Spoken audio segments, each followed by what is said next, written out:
Inspector Bajirao chewing gum बिनपगारी फुलाधिकारी दंगा पेटली की चालले घरी. साहेब काय झालं? काय झालं? अहो काल लग्नामध्ये काळ्या नवरीला गोरं केलं म्हणे तुम्ही. तुमच्यावर केस पडली ना, हर्सुलच्या जेलमध्ये तुम्हाला 2 वर्षाची शिक्षा झाली. मशी बसून जायचं, गाडा बसून यायचं, रातभर नाकात मोठं खालीच बसायचं, खायला कुत्र्याचं मटण, बोकडाची घंटी, लय कडक दिसते पार्लर वाली आंटी. प्यारी समज गई. फेशियल केलं, वॅक्सिन केलं, किलोभर मेकअप केला आणि मेकअप बघून नवरा वेडा झाला. रात्री नवरीने मेकअप काढला, नवरा कोमात गेला, सासऱ्याला अटॅक आला आणि सासूला डायरेक्ट पातळ संडास लागली. आता कलम 304 ची केस पडली तुमच्यावर आणि नवरदेवाने 2 लाख रुपयाची मागणी केली. साहेब सध्या ऑफ सीझन चालू आहे हो. सकाळपासून बहुणी पण नाही झाली. काही देऊन घेऊन मिळेल का हो? घालू का गोळ्या चंदनाच्या आरामाने स्विच चाप द्या का? विश्वास येता हा?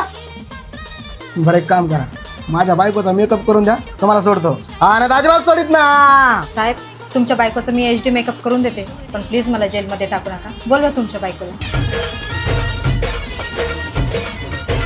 बरं झालं आपला फुकटमध्ये मेकअप झाला. वाचले ना पैसे.